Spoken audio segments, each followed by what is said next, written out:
Muy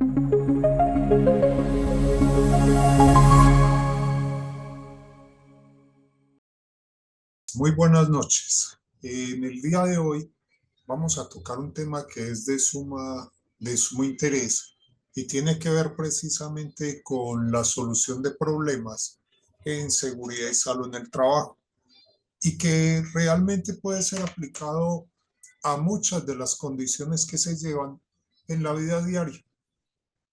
Y aquí entonces, con este enfoque de solución de problemas, vamos a hacer un análisis precisamente con lo que es una metodología para solucionar los mismos. Y antes de empezar, entonces, vamos a aclarar algo. En la parte de la solución de problemas, es muy importante tener presente que en la vida siempre van a aparecer, siempre va a haber una solución que solucionar, un hecho que a lo mejor pueda tomar un momento de alto en la vida y que tengamos que hacer un análisis precisamente para tomar una decisión y enfrentar los problemas y que esto tiene un significado adicional. Entonces, los objetivos principales que vamos a analizar en este tema es precisamente un enfoque de cómo realizar ese análisis y solución de problemas. Y aquí entonces vamos a desglosar ese proceso en una metodología de 7 pasos. Los 7 pasos para la solución de problemas que vamos a desarrollar están enfocados precisamente en qué. En que primero tenemos que reconocer el problema. Vamos a desglosar cada uno de ellos en el avance de la presentación y ahí vamos a ver la forma de identificar la desviación de una norma para la cual se desconoce una causa. También vamos a analizar el problema, a determinar la gravedad y la urgencia, porque no todo tiene la misma forma de realizarse. A identificar las causas posibles, buscando precisamente esas posibles causas que me van a generar los conflictos en la parte de seguridad y salud en el trabajo. Vamos a ver la parte de la estrategia como tal, que busca el desarrollo de las posibles soluciones, generando múltiples alternativas. La evaluación y solución de los posibles problemas, cómo los vamos a plantear, llegar a una decisión precisamente para poder tener este enfoque y estimular la acción. Si no se hace, no se soluciona. Es un principio que es básico y que de alguna manera tenemos que ser conscientes que es la forma en que se puede desarrollar la solución de los problemas. Entonces, ya entrando en materia, podemos decir que lo primero es reconocer el problema. Y cuando estamos hablando de eso, es que es un elemento, digámoslo, el más crítico, porque de por sí lo que es la solución de un problema está basada en el reconocimiento. Después de todo, uno no puede empezar a solucionar una cosa si no sabe hasta qué punto es un verdadero problema y que precisamente esa condición me puede estar generando inconvenientes. Y esto va a involucrar a todas las partes de la compañía, va a involucrar a supervisores, va a involucrar de alguna forma algunos aspectos que de por sí tienen que ver con este tipo de situaciones que van a llegar precisamente a una mejor forma de identificación de la solución. Entonces, si nosotros tenemos los elementos del reconocimiento, vamos a enfocar algo de que hay unas normas, hay unas mediciones frente a esas normas y hay unos posibles problemas que se van a solucionar.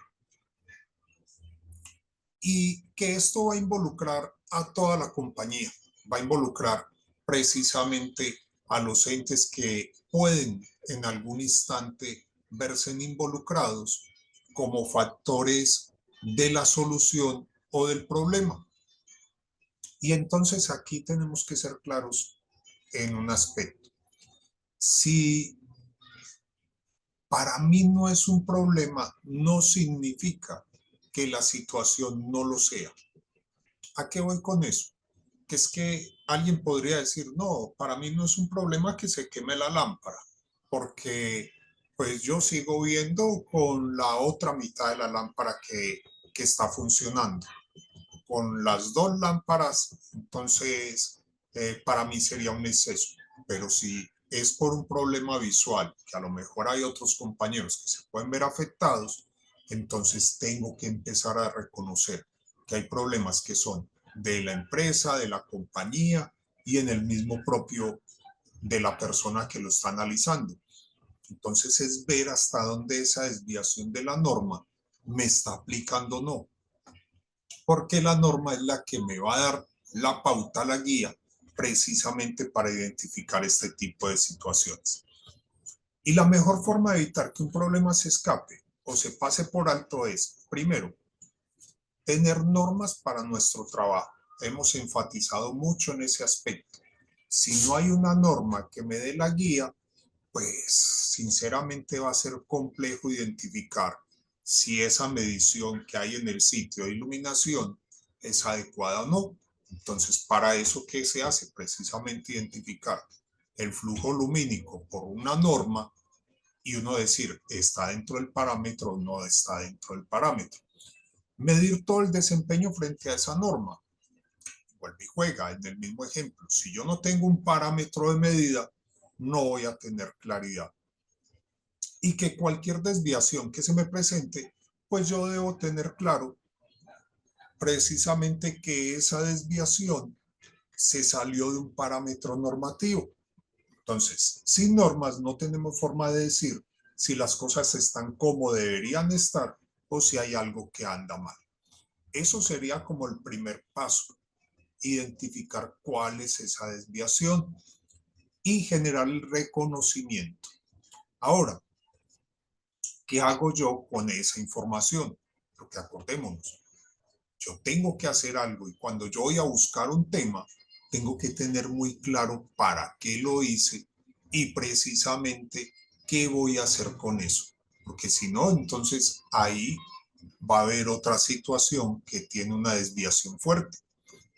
Entonces, dentro de ese análisis y ya habiendo reconocido que hay un problema, que hay una desviación de la norma, entonces lo que tenemos que tener claro es que el segundo paso como tal va a involucrar unos aspectos que son muy importantes y ahí nos tenemos que hacer unas preguntas claves. ¿Qué tan grave es en este momento? ¿Por qué? Porque obviamente eso va a ir con lo que es la parte de la priorización. Se tornará más grave si no se atiende. O sea, esto tiene que ser atendido de inmediato.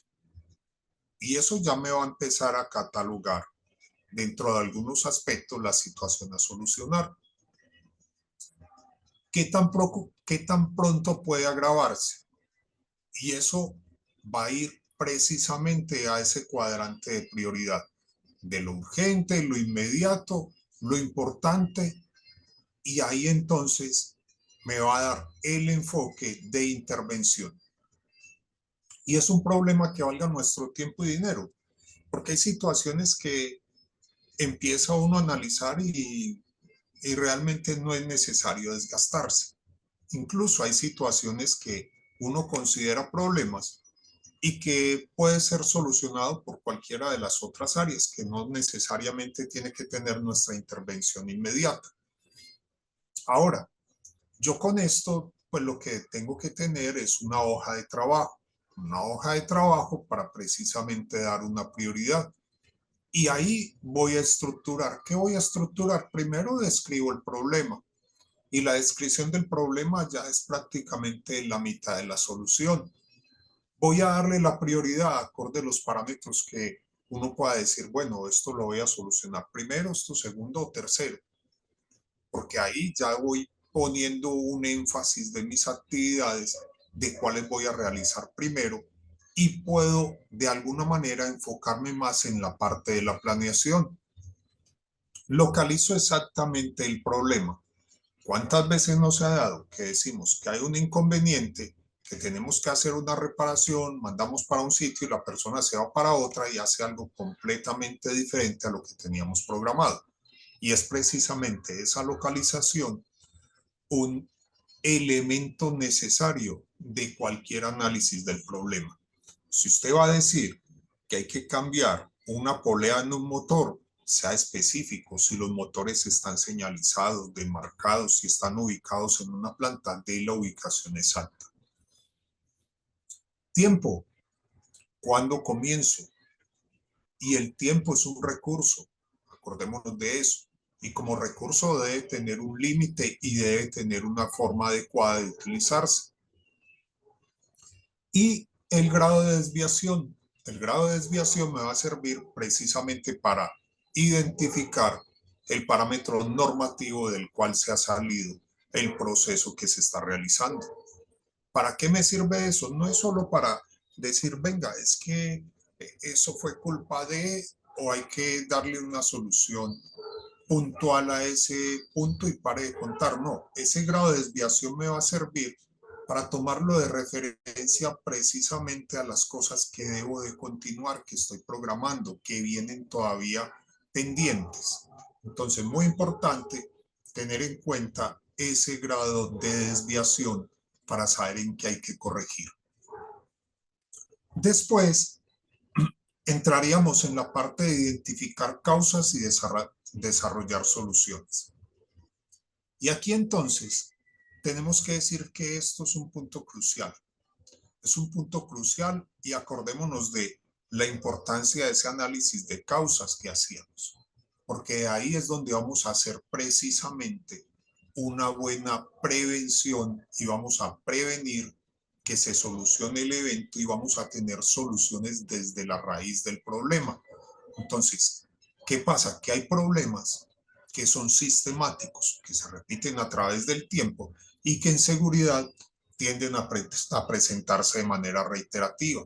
Si en la empresa yo tengo un pico de producción y veo que hay un proceso donde la gente se accidenta, muchas veces ese proceso de accidentalidad va a depender de la inducción, de si tiene experiencia, si la persona ya conoce el proceso o no lo conoce. Entonces todo eso me va a dar muestras precisamente de que ese proceso sistemático también tiene unas razones sistemáticas. O sea, se van a repetir y que entonces yo voy a tener que preguntarme algo y es, ¿qué es lo distintivo de esta situación? ¿Qué es lo que resalta en ella precisamente para que se dé de manera reiterativa? ¿Y qué ha cambiado de cualquiera de los rangos distintivos? Entonces, cuando estamos hablando de eso, es, si esto es recurrente, ¿qué hace que se presente siempre? Si ha cambiado, entonces, ¿cuál es el rasgo del cambio? Precisamente para movernos y adaptarnos con la situación. La gran importancia de un área administrativa también es adaptarse con los problemas que la empresa puede presentar. Si vos tenés una situación donde una empresa se ajusta precisamente a un cambio normativo, a un cambio legal, y esto trae problemas, pues entonces yo tengo que identificar precisamente esos rangos de cambios normativos para ver cómo me voy a mover en ellos, para saber cómo los voy a cumplir, saber si me aplican o no. Y esto va muy enfocado en ese análisis que hacíamos con el principio de causas múltiples. Acordémonos que los problemas no son unicausales y que es el resultado de múltiples causas. Ahí como tal, en esas múltiples causas, yo tengo que validar cuál de ellas fue la que se presentó para las desviaciones y saber cómo voy a trabajar con ellas en conjunto. Acordémonos también de ir mezclando conceptos que ya manejamos. Aquí podemos manejar ese 80-20 y ya sabemos que esas 20 razones que me generan los problemas va a generar ese 80% de las causas que se materializan.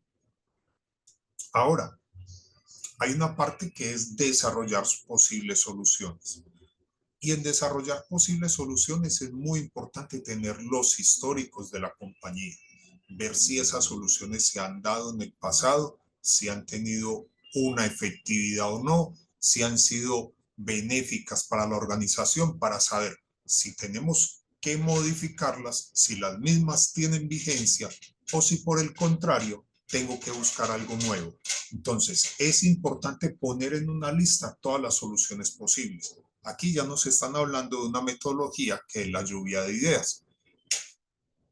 Y en la lluvia de ideas, por locas que sean, cópielas. Tome los aportes de los diferentes partícipes del problema. Involucre al trabajador.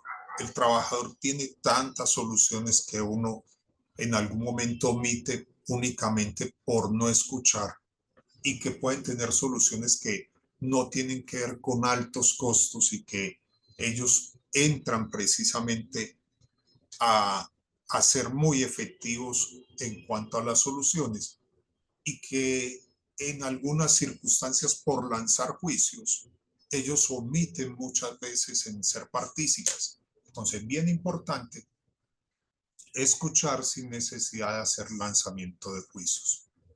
Dice, mientras más opciones tenga, mejor puede ser su solución a un problema. La diferencia entre el solucionador de problemas regular y el de primera clase se revela aquí. Precisamente es eso. No hay nada más fuerte que la unión de grupo. La unión de grupo me va a manifestar precisamente eso, de que cuando tienes un grupo con diferentes ópticas vas a tener diferentes soluciones como tal. Y eso tiene que ver con la óptica de cada cual. Acordémonos que en una compañía cada uno es como si tuviera unas gafas puestas.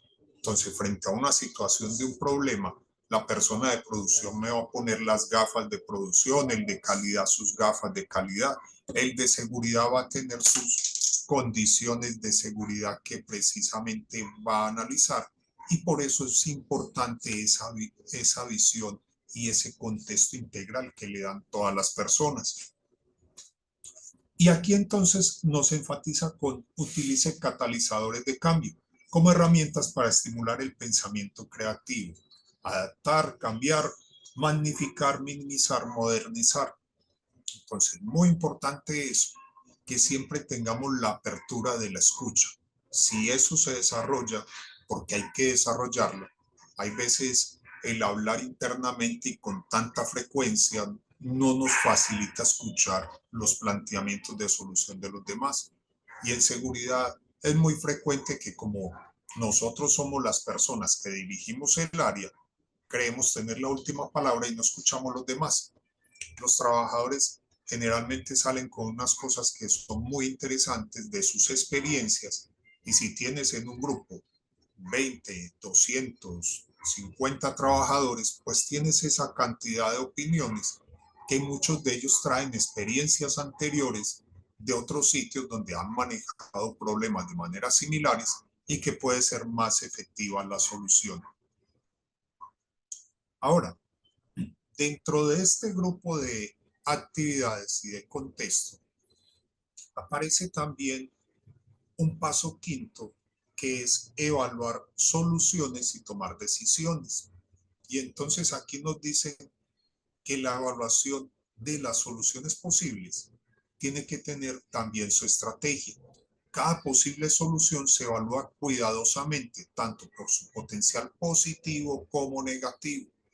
Aquí utilizamos las famosas frases de las abuelas, que hay alguna que puede aplicar, que dice que es peor la cura que la enfermedad.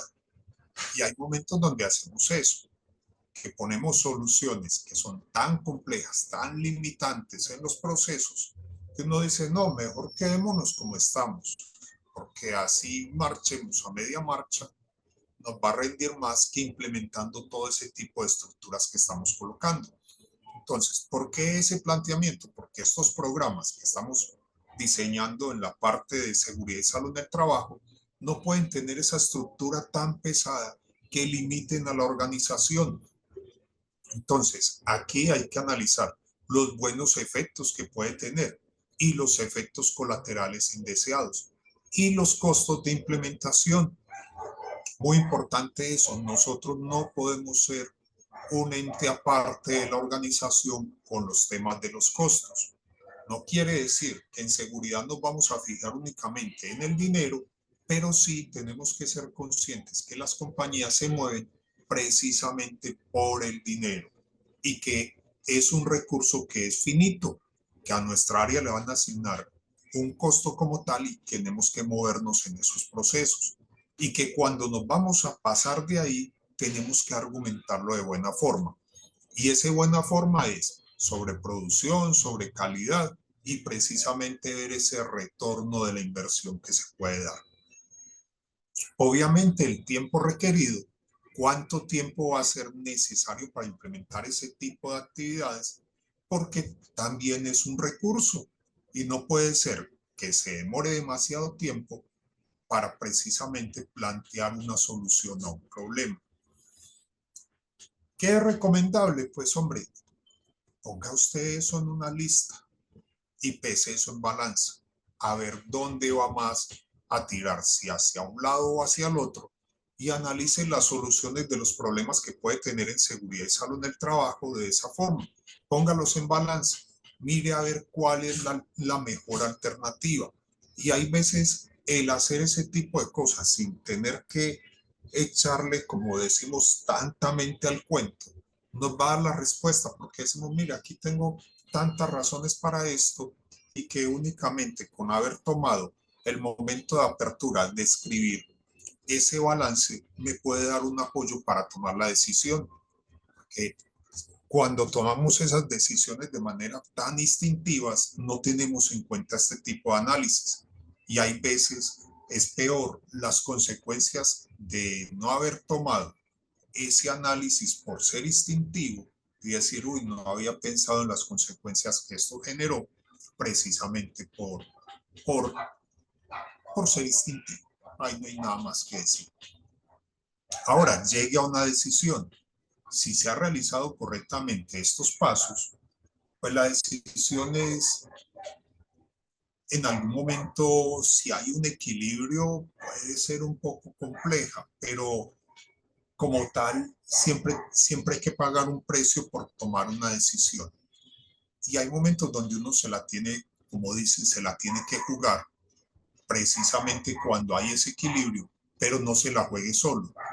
Descárguela también en la administración de los puntos de vista suyo y que esa decisión como tal tenga el menor efecto colateral, el menor daño posible hacia las personas que pueden estar involucradas en ella. Ahora, esta frase de Peter Drucker es interesante. El tomar una buena decisión es una cosa, pero transformarla en un plan de acción específico es otra.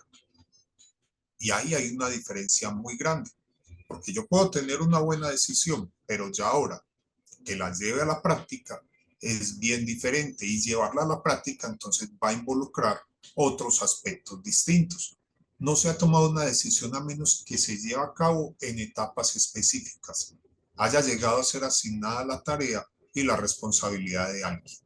Hasta entonces, y solo hasta entonces, hay buenas intenciones.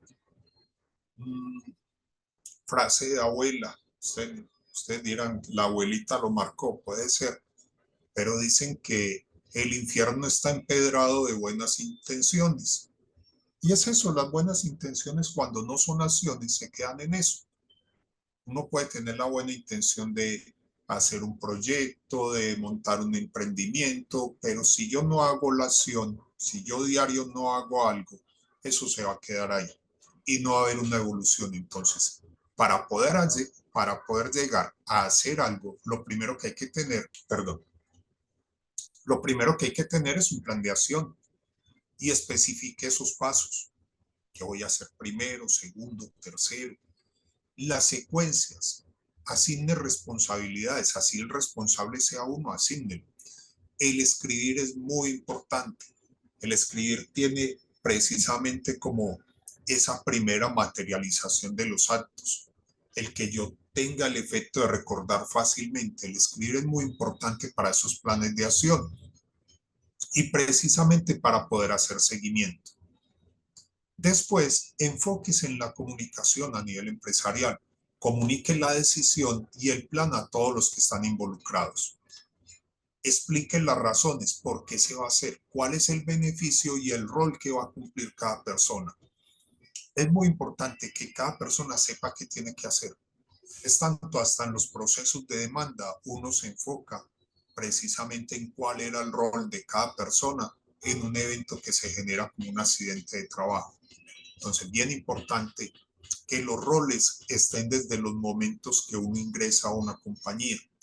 Y obviamente haga un seguimiento, evalúe regularmente los resultados, la documentación que tiene, la eficacia de esas soluciones y detectar efectos no deseados. Porque ahí entonces yo estoy viendo si esa acción como tal me está llevando a una situación adecuada o no. Importante esa parte. Listo, vamos a ver aquí. Mire este punto que es bien importante mirarlo de una forma crítica. Casi cualquier persona es capaz de gobernar el barco si el mar está en calma. Y eso tiene que ver con que nosotros somos muy dados a opinar cuando ya todo ha sucedido. Cuando el momento más crítico, uno estaba distante, estaba aparte y había otro ejecutando. Ese es como los partidos de fútbol, que todos somos técnicos cuando termina el partido y si el equipo de nosotros pierde, entonces decimos, no, pero es que había que sacar a fulano, pero no podía haber hecho esto.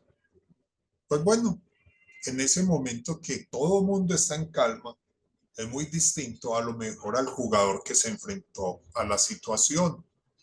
Y ahí, en calma, cualquiera puede opinar y puede poner un planteamiento. Entonces, vamos a hacer algo diferente, porque es que la gente que permanece en calma es la que no hace nada. Y el que no hace nada se queda estático. Entonces, en la vida, la acción te lleva a dos aprendizajes, uno evolutivo y el otro precisamente formador. Puede que en algunas circunstancias las cosas no salgan como uno lo está pensando, pero tuvo un aprendizaje. Mientras que el que se quedó quieto, el que dijo, no, no voy a hacer eso, no lo voy a intentar, eso que lo haga tal entidad, pues ahí se quedó. Y esta persona que a lo mejor no evolucionó en un proceso como un programa como tal, que no lo pudo implementar, pues tuvo un aprendizaje, al menos vio cómo se manejaba dentro de la compañía algunos conceptos, vio que era mejor haber vendido la idea de otra forma y cuando lo va a volver a plantear, pues precisamente no está partiendo de ceros, ya tiene un camino adelantado. Entonces, dentro de esto, también hay que ver que cuando estamos trabajando de esta forma, tenemos un equipo para la solución de problemas. Yo siempre he creído que en seguridad y salud del trabajo no estamos solos. Tenemos que trabajar en equipo y somos un equipo. Y que ese equipo puede ser eficaz y se pueda adaptar a cada situación que se presente. Y que desde los años 70 se venían manejando los círculos de calidad, le han cambiado el nombre, pero sigue siendo lo mismo y lo que busca es precisamente la compenetración de lo que hay en la compañía. Y una descripción básica, mire, hay grupos que son pequeños, que pueden efectuar un trabajo y se reúnen voluntariamente para discutir problemas, investigar causas y recomendar soluciones. Ese tiempo hay que dárselo a la gente. Cuando hay un grupo pequeño que te puede generar una solución, una alternativa grande, con todo ese equipo de trabajo, tenga la seguridad que ese tiempo que invierte la compañía, esas horas, son retribuidas de una manera exorbitante. ¿Por qué lo digo? Y traigo a la mente en este momento una situación que pasó en una embotelladora aquí en Medellín. Necesitaban comprar otra máquina para embotellar y la tenían que traer de Alemania.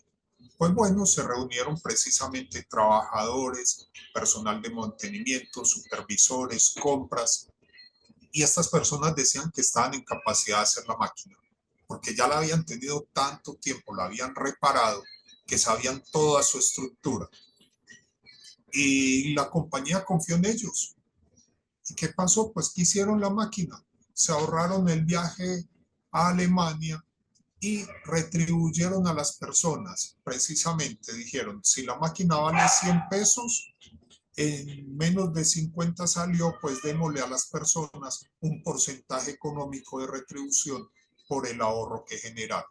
Ganaron unos, ganaron los otros y se solucionó el problema porque ellos ya le hacen el mantenimiento a la máquina que ellos mismos diseñaron. ¿Cuál fue el factor de éxito? Aplica plenamente a lo que hay acá. Hubo un compromiso y un apoyo de la administración. Hubo una participación voluntaria porque ninguno estuvo a la fuerza. El entrenamiento era adecuado precisamente porque ellos hacían el mantenimiento y el seguimiento a este tipo de equipos y tenían la confianza completa de la organización y el respeto por lo que ellos hacían. ¿Cuál fue el resultado? Pues sencillamente que rinden un excelente retorno en la inversión con ahorros documentados en N cantidad de dinero, muy por encima de lo que estaban esperando. Ahora, con la parte de seguridad, entonces tenemos claro que hay un tema y es el análisis de los problemas potenciales. Los problemas potenciales que pueden salir de una situación de estas. Y dicen que un gramo de prevención vale un kilo de curación. Entre las medidas más gratificantes y rentables de cualquier profesional puede tomar está aquellas que toman para predecir los problemas, para luego prevenir que ocurran o minimizar sus efectos. Desde cualquiera de las áreas de seguridad que nosotros hemos manejado, podemos hacer claridad de que esto siempre se da cuando tú trabajas en el aspecto de seguridad y salud en el trabajo y tienes la visión, la claridad de lo que se maneja, también vas a tener la claridad de los controles. Entonces, lo primero es identificar problemas potenciales, qué podría salir mal. Y eso nos va a llevar precisamente a analizar situaciones nuevas, complejas o que tengan un limitante de tiempo apremiante. Después de identificarlos, pues va a haber una evaluación y en esa evaluación vamos a determinar la gravedad y la probabilidad de cada problema potencial sobre establecer prioridades. Entonces aquí tenemos que ser claros en algo y es que la evaluación del riesgo es precisamente una consecuencia de esa identificación y eso nos va a llevar precisamente a desarrollar medidas preventivas de que lo que estoy haciendo esté enfocado con la prevención que es necesaria implementar y me va a llevar a planear acciones que me eliminen causas potenciales que reduzcan una probabilidad de que los eventos se materialicen. Y obviamente, cuando ya tenemos eso claro, pues ¿qué nos quedaría faltando? Prepararnos para una desviación que pueda ocurrir y poder apoyar precisamente en que esto no se materialice. Y es de ahí donde sale la preparación de las contingencias, el desarrollar los planes que minimicen los problemas que puedan llegar a ocurrir en la organización. Entonces, podríamos decir que un análisis como tal de este tipo de situaciones me va a llevar a que los problemas potenciales tengo que tener un enfoque positivo hacia ellos, preventivos y muy importante desde el aspecto profesional que cada uno de nosotros maneja. Y es la característica del administrador en lo que es la seguridad y salud en el trabajo. Ahora, hay algunos problemas que se pueden salir de este entorno y convertirse en un problema especial. Son los problemas de la vida los que crean las mayores oportunidades y es un anónimo. Esto va muy enfocado precisamente a que la mayoría de empresas lo que hacen es eso, solucionar un problema. Si usted ve, cualquier entidad busca o tiene ese enfoque. Ahora en la época de la pandemia del COVID, lo que más se dio fue eso, generación de algunas empresas que salieron por problemas específicos que se dieron en ese momento. Mucha empresa salió precisamente a diseñar el alcohol en gel, las mascarillas, N cantidad de situaciones y nos adaptamos precisamente a eso ¿Para qué nos contrata una compañía? Para solucionar problemas. Para solucionar problemas en el área de seguridad y salud en el trabajo. Entonces, una de las preguntas más comunes que hay es precisamente en la parte de seguridad, las pérdidas como tal se van a generar en un análisis y en un diseño adecuado de herramientas y técnicas que demuestren un beneficio a través del tiempo, precisamente para que este tipo de situaciones tengan una manera de llevarse a cabo de manera adecuada y que nos lleven a una solución que transforme en el área, que se vea el impacto que nosotros podemos estar generando y que sea diferenciador. Eso va a hacer que la labor que usted desempeña en seguridad y salud en el trabajo sobresalga y que usted como profesional tenga un factor diferencial precisamente sobre lo que hay en el medio. Nosotros como personas y como profesionales, todos actuamos de manera distinta. Y es precisamente eso lo que tenemos que vender en una empresa, que nuestro trabajo también es diferente y que tenemos un factor diferencial sobre otros profesionales. Ahora, ¿cómo vender y promocionar la seguridad? Lo primero es que uno se tiene que conocer a sí mismo, uno tiene que saber en qué es bueno. Uno no es bueno para todo. En mi caso, yo no soy bueno, no tengo una fortaleza muy grande en lo que son los riesgos biológicos. Esa parte no es mi fuerte, pero en la parte de seguridad sé que tengo solidez en las tareas de alto riesgo. Entonces, bueno, si esa es mi fortaleza, voy a darle enfoque a esa parte. ¿Por qué? Porque yo me tengo que vender y precisamente la gente lo compra a uno como un producto. Usted cuando va a una entrevista, pues realmente sí ven a una persona, pero una empresa tiene claro algo, que si tiene 100 pesos para pagar a un profesional, va a querer con esos 100 pesos precisamente tener el profesional que le pueda mostrar más alternativas. Y ahí entonces usted lo que debe hacer es primero que todo mostrar las alternativas que usted puede darle a la compañía. Y ahí sí, precisamente, generar un factor de confianza.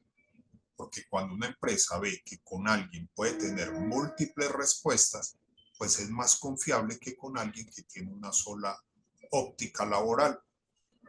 Y aquí lo digo con un análisis en una situación donde en algunos momentos se presentan dos profesionales en una empresa donde laboraban, nos ponen a apoyar el proceso de selección y hay uno que tiene una fortaleza muy grande bomberil y ha entrenado brigadas, formador de brigadas, pertenece al cuerpo de bomberos y bueno, es muy bueno en ese tema, pero llegaba otro que había trabajado en la construcción, en el sector químico, había manejado explosivos, había tenido temas de manejos de altura, había trabajado en la pavimentación. Entonces, ese tipo de situaciones, ¿qué les lleva a entender a uno? Alguien decía, este es inestable, va de lado a lado, pero en la empresa que decían, mire, es confiable más esta persona que la otra que es bombero, porque nosotros tenemos múltiples actividades, él tiene las actividades que nosotros estamos necesitando, pues entonces sencillamente pensemos en los términos de seguridad, que hay que tener una cobertura general y nos puede servir más las funciones que realiza este señor. Pues ya, esa es la decisión. Ahora, uno como producto también tiene que conocerse. Y cuando estoy diciendo esto, es cuando estoy en el proceso y también cuando estoy dentro de la empresa. Porque dentro de la empresa yo también tengo que conocerme, pero tengo que conocer también qué hace la compañía. Y ahí tiene que haber una labor de campo. Tenemos que ir, conocer cómo se hace el producto, saber qué ventajas tiene, qué fortalezas, qué debilidades. Porque cuando yo conozco la manera en cómo se realiza, también conozco los riesgos que hay al realizar el mismo. Entonces, ese conocimiento en seguridad debe ser completo y actualizado. Yo tengo que estar muy pendiente de la forma en que se mueve y evoluciona el producto dentro de la compañía. Dice, pensar en ella, leer acerca de ella, escribir sobre ella, hablar sobre ella y hacer algo respecto de ella. Se refiere precisamente a todo lo que tengo que conocer del producto. Y yo tengo que conocer el mío y tengo que conocer el de la competencia para saber ventajas, pros y contras. ¿Por qué? Porque la seguridad también es un factor de venta. Y aquí traigo a colación algo. En alguna ocasión de la vida laboré en una empresa que mi función era netamente comercial en seguridad y salud en el trabajo. ¿Por qué? Porque lo que hacíamos era que el producto, como un valor agregado, se le daba una formación a los clientes que lo adquirían para que lo manejaran de la manera adecuada. Y ahí entonces, ¿qué pasaba? Que nosotros íbamos a los hospitales, explicábamos cómo utilizar el producto y evitábamos precisamente que se materializara un riesgo por mala manipulación, y eso genera un factor diferencial sobre los competidores, porque ellos no lo hacían. Entonces, en los hospitales era muy bien visto que se le explicara a médicos o enfermeras precisamente la forma adecuada de instalar, utilizar y manipular los gases comprimidos. Y eso hacía un factor diferencial. Conozca a los clientes, claro. El cliente interno, nosotros en seguridad tenemos dos tipos de clientes, el cliente interno y el cliente externo. Pocas veces interactuamos con el externo, pero se da también de una manera muy fuerte el impacto hacia el cliente externo. Y el cliente interno tenemos que saber precisamente nuestros trabajadores si tienen alguna condición de salud, si tienen alguna condición de riesgo, si tienen una condición de exposición ambiental que les pueda estar afectando. Y relacionen la seguridad de cómo lo manejan ellos y cómo la manejamos nosotros para tener un punto de equilibrio. Ahora, con el cliente externo también tenemos una relación. Cuando el cliente externo está precisamente, y lo voy a decir con un ejemplo, cuando el cliente externo está involucrado en parte de lo que nosotros hacemos, puede salir afectado. Y al afectarlo a él, nos afectamos nosotros. En una ocasión estábamos en un proceso de pavimentación y estaban imprimando. La imprimación es cuando se riega la liga asfáltica del color negro, que hace que pegue la carpeta en la estructura del suelo. Y precisamente pasa alguien y un trabajador cuando mueve la manguera, pues lo ensucia. Pues bueno, esta persona obviamente va a tener inconformidad, va a tocar pagarle sus prendas, va a tocar indemnizarle el tiempo que estuvo ahí, y es mejor hacer eso que evitar un proceso de demanda.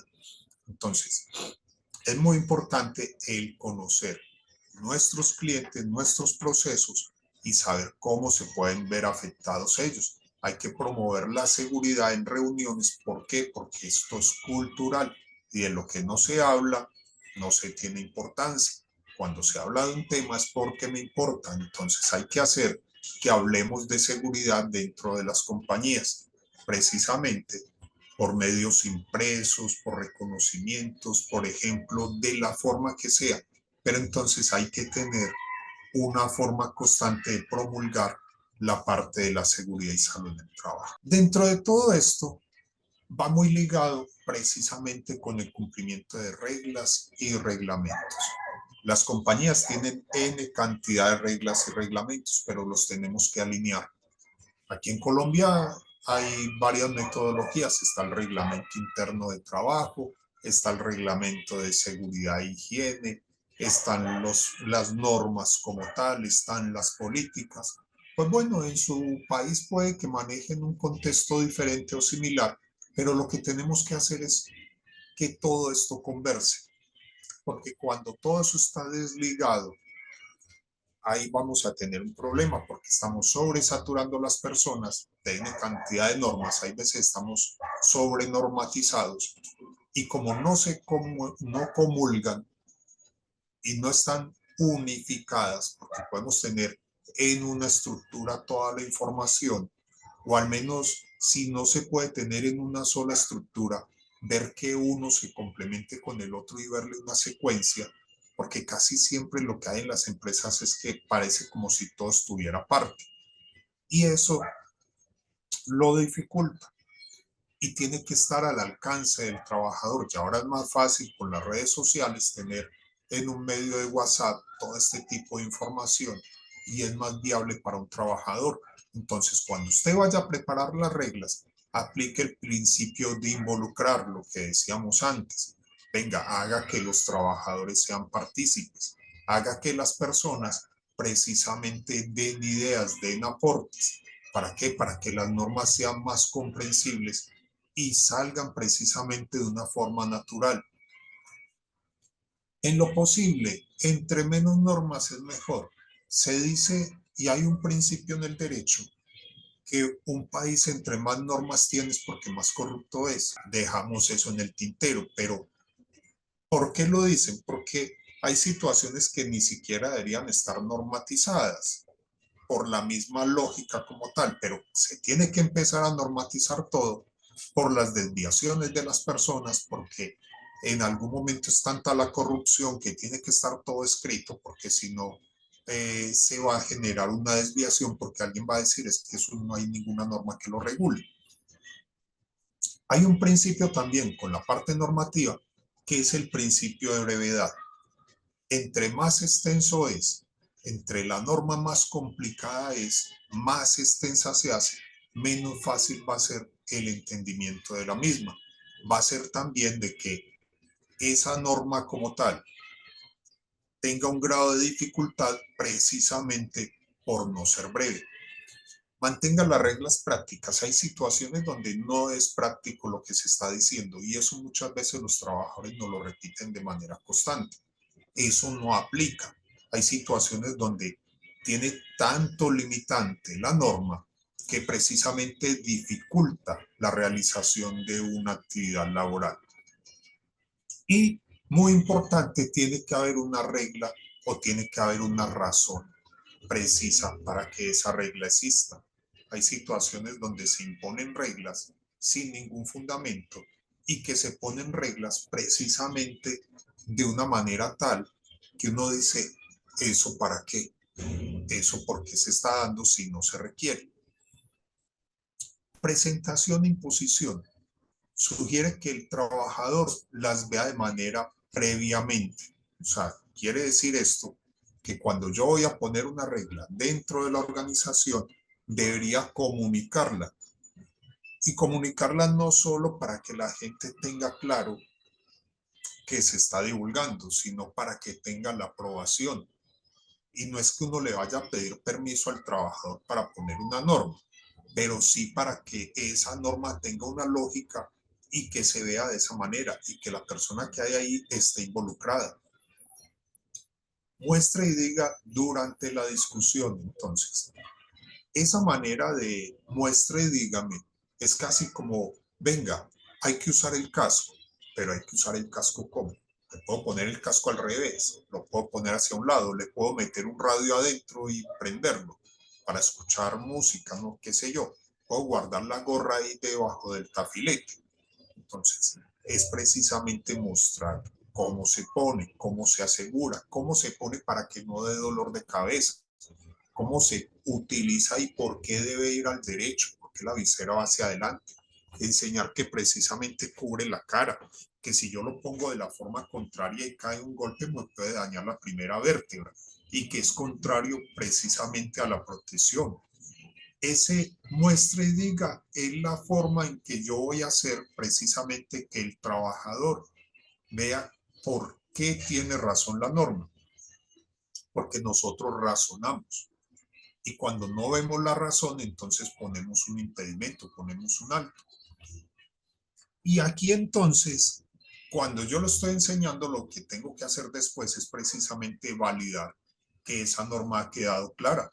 Y ahí es donde valido precisamente el conocimiento de esa regla, de que precisamente fue entendida, fue comprendida, para poder ver si se va a implementar o no, porque si no, la implementación va a ser muy compleja. Comunique claramente reglas y razones. Tiene que ver con lo que habíamos visto antes. Y es precisamente cuál es la regla y cuál es la razón de ser. Y aquí es muy importante aclarar que esa regla es para todo el personal, que no es únicamente para un grupo. Y que la razón precisamente tiene que ver con esa cultura organizacional. Porque si yo no muestro esto como algo desde la estructura administrativa, lo van a ver como si fuera un capricho. Y yo tengo que ser coherente precisamente con que todo esto hace parte de la cultura de la seguridad y salud en el trabajo de la compañía. Demuestre consistencia en la imposición.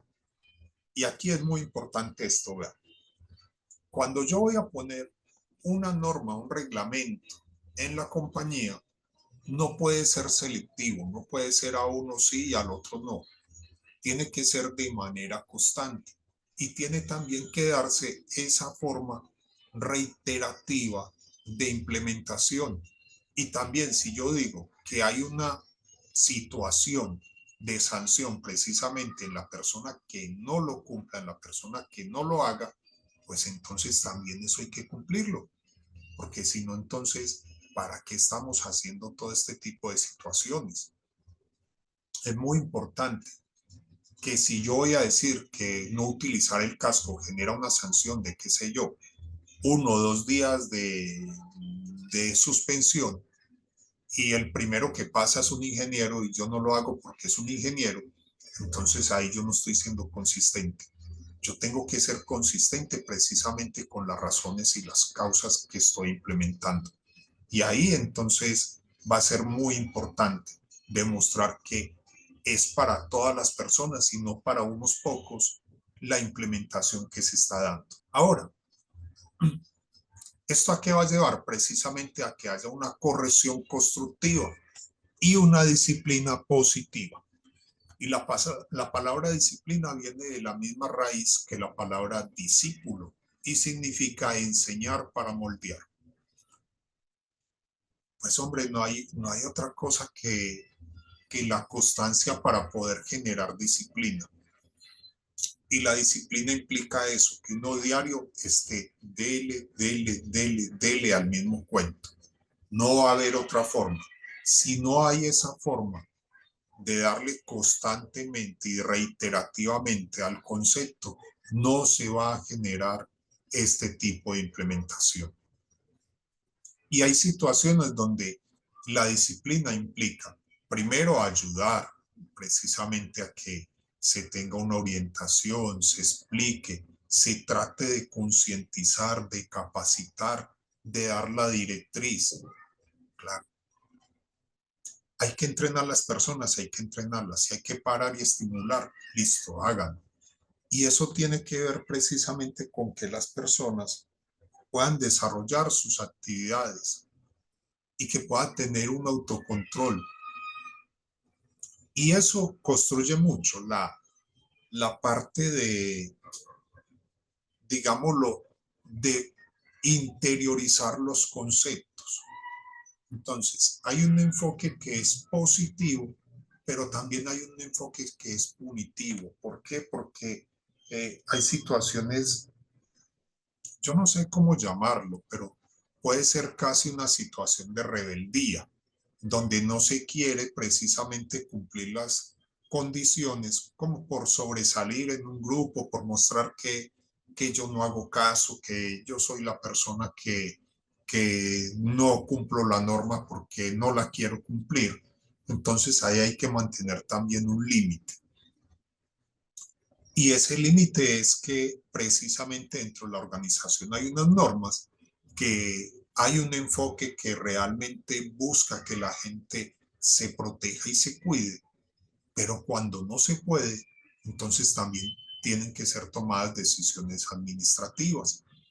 Hay situaciones donde eso va a pasar a otro nivel donde no vamos a estar precisamente todo el tiempo con ese tipo de enfoque, de, digámoslo así, de moldear, porque hay personas que realmente no lo quieren hacer, y ya en esas personas está el tomar decisiones y el tomar decisiones desde la parte administrativa, porque se tiene que dar desde los dos lados, de que precisamente en la parte administrativa se tenga un enfoque precisamente de equilibrio entre lo que es ese moldeamiento positivo y también el equilibrio de la norma.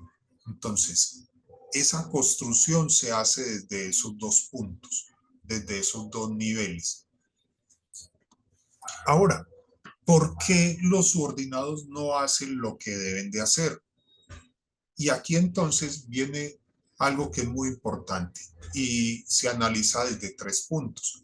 Uno puede ser por la falta de conocimiento y, y uno muchas veces está asumiendo que la gente sabe, que la gente conoce el proceso. Es tanto, cuando contratan un trabajador que, vamos a suponer, un ayudante de construcción, todo el mundo cree que el ayudante de construcción sabe N cantidad de cosas, sabe hombre, que si se está acabando la arena, la persona que está realizando un revoque, él va a ir por arena. Pero si uno empieza a asumir, entonces ese punto de asumir cosas nos va a llevar a una suposición de un imaginario que no está alineado con la realidad. Entonces, no se debe suponer que la persona sabe hacer cosas, se debe validar precisamente que sí lo sabe hacer, de que sabe cómo hacerlo y saben por qué no deberían hacerlo, porque también es eso, es qué hago y qué no debería hacer. Y esa situación también es muy clara que va ligado al conocimiento. Incluso hay algunas compañías que hacen, homologan el personal andando con otro trabajador de la misma área. Y creo que en algún momento lo decía, que una compañía en la cual vi con anterioridad a los trabajadores que ingresaban nuevos les ponían un casco verde para que las otras personas lo identificaran y tuvieran la capacidad de estar con ellos precisamente en los momentos que lo requerían y homologaran sus conceptos. ¿Cuándo le quitaban el casco verde? Cuando pasaba el periodo de prueba. Pues bueno, esa falta de conocimiento también debe ser homologado de esa manera. Hay algunos obstáculos que son externos y hay situaciones que se pueden escapar del control, que no están involucrados con la gente, que tienen que ver con aspectos completamente diferentes a lo que la gente está acostumbrada a realizar. Entonces, en ese tipo de situaciones, también hay que validar qué es ese factor externo que está desviando a la persona de su actividad. Pueden ser situaciones que se alejan completamente al rol de la compañía, pero es identificar qué es precisamente para poder apoyar en lo que se debe hacer. Este es muy recurrente, no hay tiempo suficiente para hacerlo. Y es que el factor tiempo, recordemos que también es un recurso. Y es muy importante en una compañía tener claro qué hace cada persona, incluso qué hacemos nosotros. Cuando a nosotros nos dicen que por qué no nos alcanza el tiempo para hacer las actividades, lo mejor que podemos hacer es mostrar nuestro plan de trabajo o tener las listas de las actividades que hacemos nosotros en el día. ¿Para qué? Para justificar ese tiempo y muchas veces para justificar el pedir recursos. Porque si yo digo que necesito un auxiliar, lo primero que van a decir es ¿y qué lo va a poner a hacer? ¿Qué lo va a poner a hacer? Y esa persona sí va a ocupar todo el tiempo posible. Porque si no, lo que va a pasar es que contratan el auxiliar y a los días lo sacan a uno porque el auxiliar está haciendo todo y uno no está haciendo nada. Entonces es muy importante validar los tiempos, las funciones y los roles. Y validar si estamos con las prioridades adecuadas o equivocadas. ¿Por qué digo esto? Porque hay situaciones donde las personas empiezan a hacer trabajos que no les corresponden. empiezan a hacer trabajos de otras personas. Y esto los va a llevar precisamente a que no realice las actividades por las cuales fue contratado, que eran la prioridad. Entonces empiezan a hacer un montón de cosas y puede pasar dos cosas generalmente. Una, que empieces a hacer el trabajo de otro y la administración tome la decisión de decir, venga, él puede con los dos trabajos, que lo haga y siga con el mismo sueldo y nos ahorramos un sueldo nosotros. Puede pasar eso. En algunas ocasiones ha pasado, sí se ha pasado. Como también puede pasar que se descuide uno en las actividades que debe hacer, para lo cual fue contratado, empiece a hacer cosas que no tenía que hacer y digan, pero esta persona no está haciendo lo que tiene que hacer. Entonces, como no tiene que hacer, como no está haciendo lo que tiene que hacer, pues no lo necesitamos. Necesitamos a alguien que haga precisamente para lo que fue contratado. Y tenemos que tener muy presente en seguridad y salud en el trabajo cuál es el rol con el que nos contrataron. Pueden haber también otros factores de tipo personales. Y es que muchas veces los trabajadores no creen que funcionen las cosas. Y esto es porque no se les vende la idea de la manera adecuada, porque lo han visto antes y han visto cómo fracasa, o sencillamente no lo ven viable, o ya perdieron la credibilidad en la compañía. Hay situaciones donde la gente ha visto tantas reformas en las empresas que dice, es que eso es otro tema más.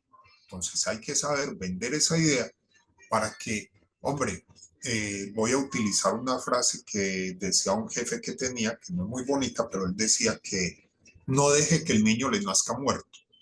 O sea, ¿qué era lo que él quería decir? No deje que el proyecto muera antes de nacer. O sea, venda la idea, crea en él. Y para que las otras personas crean que funcione, el primero que cree que tiene que funcionar es uno. En mi caso, por ejemplo, a mí me es muy duro creer en la cultura de cero accidentes. O sea, me es muy duro creer en eso. Sé que puede ser un error, pero si yo no lo creo, que soy de seguridad, pues me va a dar dificultad que la gente lo crea. Y dentro de esos factores personales, involucra a otro que va muy ligado con lo que yo acabo de decir. Y creen que es mejor a su manera. Y viene precisamente como por esos caminos neuronales que uno desarrolla, que dicen que uno desarrolla un camino neuronal en 27 días, que siempre hago lo mismo, y ya salirme de ahí es un poco duro, porque es mi estrategia, es la forma en que implemento mis cosas. Entonces, precisamente cuando yo voy a implementar cualquiera de los programas que hemos hablado, cualquier estructura de estas, y hay personas que tienen una estructura neuronal diferente, yo tengo que tener mucha fuerza de persistencia en ese primer mes para empezar a crear esos caminos neuronales en los trabajadores, demostrarles que venga, es que es por aquí. Es que colocarse las gafas es maluco en la planta, sí, pero todos los días ahí, dele, dele, dele, dele. Eso a los 27 días ya crea esa forma, pero si no, va a pasar precisamente esto, de que las personas van a creer que siempre es mejor a su forma y ese camino neuronal no se va a desarrollar y nos va a dar mucha dificultad porque vuelve y juega, esas neuronas espejo van a ver que el otro no lo hace, entonces yo no tengo por qué hacerlo. No están motivados, una actitud eficiente. La motivación es algo que es personal, pero se puede desarrollar en grupo. O sea, cuando digo eso es que cada cual se motiva y cada cual tiene que ver qué lo motiva a hacer las cosas. Y eso que lo motiva a hacer tiene que venderlo también al grupo. Puede que algunos estén alineados con uno, puede que no, pero lo más importante es empezar, precisamente como lo decía antes, una función muy importante es empezar a hacer cosas. Si yo no hago cosas, las cosas no se van a realizar. Entonces, bien importante eso. Y hay que tener esa actitud. El primero que tiene que ser de actitud positiva para crear que todo esto se pueda hacer de la persona de seguridad. Si no, no hay nada. Y bueno, hay uno que ese sí es muy complejo y es cuando la persona es incapaz de hacerlo. Y, y acordémonos que la palabra ahí es una negación, o sea, está diciendo no es capaz. Y uno es capaz de hacer las cosas que en la mente visiona que puede hacer. De resto uno no es capaz. Y desde la cabeza usted está diciendo, yo no puedo, es muy complejo. Y eso mismo pasa cuando uno está implementando un programa y hay alguien que cree que no es capaz. No, es que yo no soy capaz de copiar eso, yo no soy capaz de hacer un acta, yo no soy. Si constantemente estamos enfocándonos en lo que no somos capaces, vamos a tener razón. Ahí me apoyo mucho en esa frase tan conocida, tan popular de Henry Ford, que decía que si tú crees que no eres capaz o crees que eres capaz, en cualquiera de las dos posiciones vas a tener la razón. Y es cierto, si usted cree que es capaz de hacer algo, usted lo va a hacer. No hay nadie que lo evite. Pero también si usted cree que no es capaz, no hay nadie que lo evite, no va a ser capaz. Entonces, esto va muy ligado precisamente a la disciplina y estamos hablando que si estamos hablando de seguridad es una disciplina preventiva. Y yo diría que no es tratar, porque es que el tratar, cuando yo trato, estoy dando esa opción a la duda, al que no se haga, sino que es el hacer. En todo momento hay que prevenir que se produzcan las violaciones de reglas y estándares, de manera que la disciplina correctiva sea innecesaria. Eso es cierto. Y se enfoca precisamente a que tenemos que trabajar desde esa parte de interiorizar. Pero también hay situaciones donde si no se puede interiorizar hay que tomar una medida correctiva disciplinaria. Y aquí uno ve una gran diferencia entre una pequeña empresa y una multinacional. Las multinacionales muchas veces no tienen ese tiempo y entonces sencillamente le dicen a alguien, mire, si usted se va a poner el casco, va a trabajar acá. Si no, no va a trabajar. O sea, ya le hemos dicho, ya le hemos explicado y definitivamente es una decisión suya. Se pone el casco o si no, no puede laborar más en esta compañía. Ya. Ah, que es muy brusco, es coercitivo, sí, pero hay momentos donde también, como lo decía antes, tenemos que marcar un límite y ese límite es precisamente lo que va a generar que muchas veces se hagan o no se hagan las cosas. Y esto va ligado también a un caballito de batalla y es el uso correcto del equipo de protección personal. Entonces, promoción anticipada demuestra los valores específicos que se van a recibir y las necesidades que se van a satisfacer por el equipo. Bien, en los equipos de protección personal hay muchas formas de llegar y de trabajar con este estilo. Uno puede llegar desde la emoción, y cuando digo desde la emoción, pues algunas compañías hacen labores muy bonitas de impacto social donde al trabajador el primer día los elementos de protección personal se los entrega al hijo. Hombre, en algunos trabajos tienen un impacto muy positivo. Si no tiene hijos, se los entrega al familiar cercano, la mamá, todo eso. Sí, son cosas que pueden llegar a tocar en algún momento, precisamente porque le están diciendo, mire, protéjase y lo está haciendo su ser querido. Demuestra también un valor de que se va a recibir y que esos equipos pueden satisfacer una necesidad. Pero es muy importante tener presente que esos elementos no evitan accidentes. Lo que hace es que disminuyen consecuencias, pero los accidentes pueden pasar. Ahora, esa promoción anticipada, ya cada empresa verá cómo lo hace, pero es muy importante que se realice de la manera adecuada. Ahora, un equipo de protección, como el nombre lo dice, es personal. Y cuando estamos hablando de personal es porque tiene que tener un ajuste adecuado. Y ahí hay que explicarle a la gente cómo utilizarlo. que es que las gafas se pueden graduar hacia adelante, hacia atrás, que, hombre, que tienes un lente recetado que se puede mandar a hacer de esa forma también. Listo. Hay que adecuarlo a cada persona. ¿Por qué? Porque cada persona tiene una comodidad distinta, va a tener un uso diferente, va a tener una estructura ósea o corporal distinta. Entonces, ese ajuste también hay que explicárselo al trabajador. Muchas ocasiones se comete el error de entregar un elemento de protección personal sin explicarle a la gente cómo utilizarlo.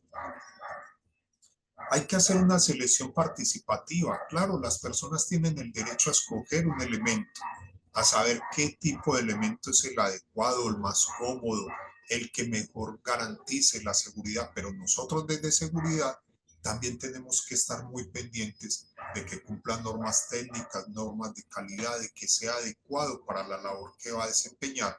Y muy importante, validar que esas normas técnicas se ajusten a la exposición del riesgo que estamos valorando. Y hay que brindar el refuerzo positivo en la utilización. Para nadie es un secreto que utilizar elementos de protección personal no es lo más cómodo. Si eso fuera así, pues cuando nace un bebé les llenarían de elementos de protección personal, pero no es de esa manera. Es algo que no nació con nosotros y nos estamos acostumbrando ya de adultos. Que si nos hubiéramos acostumbrado antes sería muy distinto, pero entonces son como dos choques fuertes que tenemos que empezar a trabajar y a manejar. El motivar buenas prácticas de orden y aseo, pues precisamente tiene que ver con las situaciones empresariales que afectan precisamente el que se genere o no se genere mayor cantidad de accidentes en el trabajo. Entonces, el orden es el primer paso para que algo bien, para hacer algo bien. Y si usted no puede manejar el orden en su operación, no puede manejar su operación. Y aquí esa es una pildorita amarga que cada uno de nosotros tiene que ver cómo se traga, porque es un tema que tenemos que interiorizar. Si yo no tengo orden en mi trabajo, no va a tener orden en mi casa, no va a tener orden en mi vida. Yo tengo que saber qué hago en la mañana, qué hago en la tarde, qué hago en la noche. No puede ser una vida cuadriculada tampoco, pues, que uno diga, son las 3:45 y es hora de hacer esto. No, pero en el lugar de trabajo sí es necesario, y más que todo cuando estamos administrando, tener un orden de lo que nosotros hacemos. Entonces, ya eso lo habíamos hablado antes y tocamos todo un capítulo con este tema, pero lo más importante es enfatizar en algo mismo. Orden en nuestras actividades, en nuestro puesto de trabajo, al igual, y que ese sitio esté limpio, porque si no, entonces vamos a tener un sitio ordenado pero sucio, y eso no es coherente precisamente con las cosas que estamos implementando. Y asimismo, en la parte administrativa, pues tenemos que tener un orden en nuestras actividades y también tenemos que tener una limpieza en nuestros pensamientos frente a lo que vamos a implementar, porque si estamos contaminados y tenemos esa mente bien sucia, pues de alguna forma no va a ser adecuado lo que estamos implementando desde el área de seguridad y salud del trabajo. Y esto requiere un trabajo constante. Como les decía antes, esa disciplina se va generando. Uno no nace con ella, pero es muy importante tener enfocado el que la meta y el objetivo se cumple cumpliendo estas reglitas que hemos hablado en el día de hoy y a medida de la formación. Bueno, aquí habían hablado de algunos beneficios. Se habla que el orden y la limpieza me va a eliminar muchas causas de lesiones, de incendios y de accidentes, principalmente de incendios. O sea, bueno, de accidentes también por el tropezarse con un cajón que dejen abierto, con algún elemento que haya en el piso es frecuente.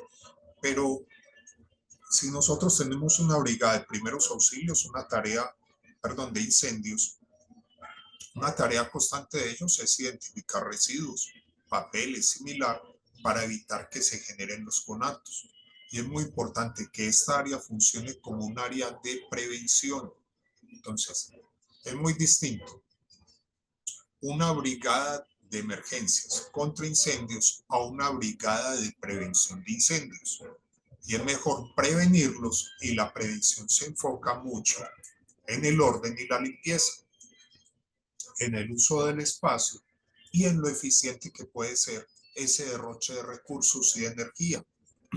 Y recordemos que el orden y la limpieza genera una imagen muy adecuada y genera salud mental. Cuando uno mentalmente no está bien, uno tiene mucho desorden. Cuando uno mentalmente está, digámoslo, alineado, uno tiene el sitio ordenado. Y algo que ayuda mucho a tener un sitio ordenado es tener las cosas necesarias. Hay veces nos volvemos acumuladores de un montón de cosas y eso genera desorden. Asimismo, a nivel empresarial, el tener demasiadas cosas en nuestros escritorios, demasiadas cosas en nuestros proyectos, en las actividades a desarrollar, va a ser precisamente que no tengamos un orden al desarrollar nuestros proyectos y actividades. Por eso les decía antes, tengamos pocos proyectos, pero desarrollemos. Que no tengamos muchos y no alcancemos a desarrollar ni siquiera uno o dos por andar picando en todo. Ahora, el aumento de los costos y la falta de disponibilidad de muchos artículos comunes han aumentado la necesidad de fomentar hábitos de conservación dentro de los grupos de trabajo. Es muy importante como tal que los grupos de trabajo tengan claro los costos unitarios, los costos globales que pueden generar algunos procesos, algunos elementos, para saber hacia dónde voy a enfocar la conservación de mis recursos. La distribución de artículos, lo que los trabajadores pueden hacer o no. Precisamente todo ese contacto de comunicación que tenemos en los equipos es fundamental para ayudar con la conservación de recursos dentro de la empresa. Esos buzones de sugerencias, esas retroalimentaciones que son necesarias, hay que escucharlas con una mentalidad abierta. Por ahí decía Albert Einstein que la mente es como un paracaídas, funciona si está abierta. Y cuando nosotros recibimos una crítica en seguridad y salud en el trabajo, generalmente no tenemos la mente abierta. Tenemos una actitud cerrada y es muy importante escuchar. Si escuchamos a la gente, podemos hacer precisamente que este tipo de proyectos puedan avanzar más fácil. Y no tenemos que asumir que lo que se está diciendo es personal. Asumámoslo más como algo hacia el proyecto, hacia el trabajo, y lo podemos solucionar más fácil. Hay que concentrar esfuerzos precisamente a lo que me produzca un mayor retorno para tiempo y esfuerzo invertido. Qué pena, no traje el agua y estoy ahí, les ofrezco excusas. Entonces, ¿qué es lo que quiero decir ahí? Que precisamente, si yo voy a invertir mi tiempo, si estoy haciendo todo este tipo de estructura, si escuché todo lo que se ha dicho aquí, pues entonces tengo que saber a qué le voy a invertir tiempo, porque eso me genera un retorno. Si usted está haciendo este tipo de formación, si pagó X valor, si no lo pagó, pero está invirtiendo aquí su tiempo, entonces mire a ver de esto que va a utilizar para obtener un mayor retorno. De todo lo que usted escuchó, tiene que haber algo que se requiera implementar en su organización, que pueda ser un factor de venta, que usted pueda vender un servicio de estos, porque eso es otra cosa. Usted no tiene que trabajar en una empresa para implementar esto. Usted puede vender estos servicios. Usted puede coger y decir que va precisamente a asesorar un área en alguno de los aspectos que hemos hablado antes, que los va a asesorar en una investigación de accidentes. Y no asesora a su compañía, sino que usted puede asesorar a diferentes empresas. Pues bueno, véndalo, véndalo, pero entonces busque sus nichos y sepa precisamente dónde voy a buscar la reinversión de lo que estoy haciendo. porque si no, esto se va a quedar en una capacitación más. Y la idea es precisamente que esto sea rentable para algo. Y aquí hay unos principios claves para la parte de la supervisión. Y dice, en la promoción, venda y promueva la seguridad constantemente mediante el ejemplo, el ejemplo personal y la comunicación efectiva. Entonces, vuelve y juega. Si yo voy a hablar de seguridad, yo tengo que, de alguna manera, respirar la seguridad, o sea, sentirme en ese ambiente. Me da la tentación de risas porque es como interiorizarlo. Conservación. Aumente la conciencia de conservación de equipos y materiales mediante proyectos específicos. Esto, dentro de lo que hemos hablado, usted lo puede vender con los programas de orden y aseo. Es la mejor forma en que se pueden conservar equipos y materiales, en que un equipo limpio, de buen mantenimiento, de buenas condiciones de orden, de buen uso, usted puede promocionar precisamente que los supervisores en línea, que los trabajadores hagan este tipo de actividades. En el orden, motive buenas prácticas de orden y aseo, distinguiendo entre limpieza y orden. Y muy importante también, que los programas de orden y aseo generan dinero con el reciclaje.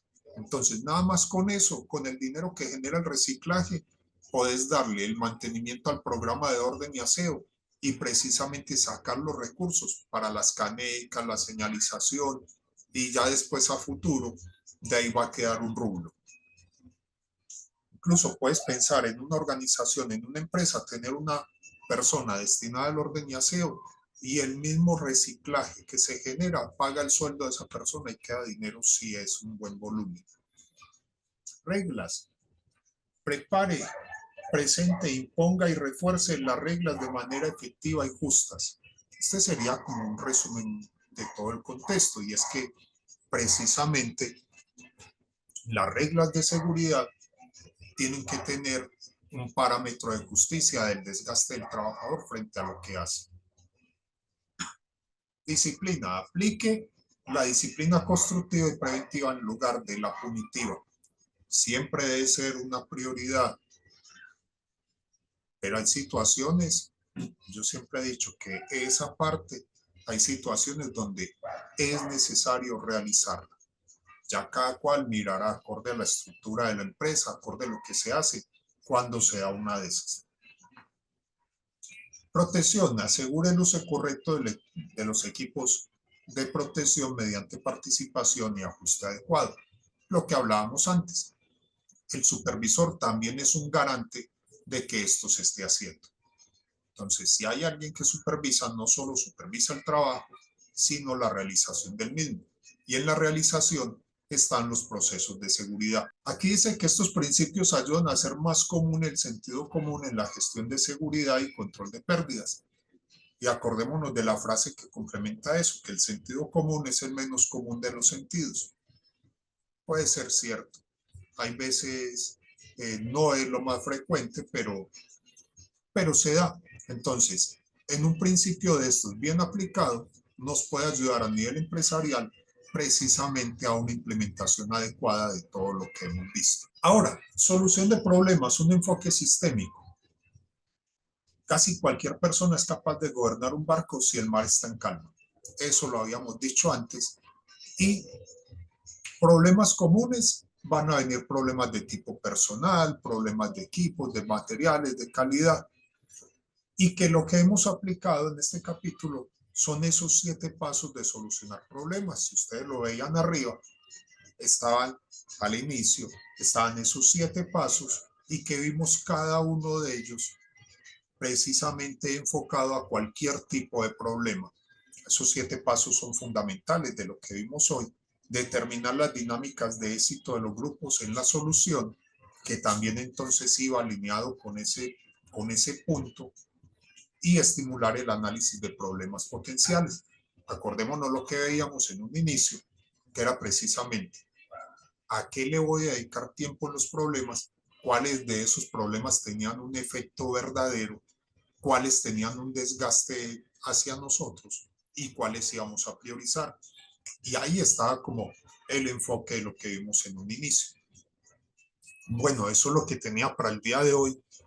Recuerden, si en algún momento se quieren comunicar, ahí está mi correo electrónico, está mi número de celular en Colombia.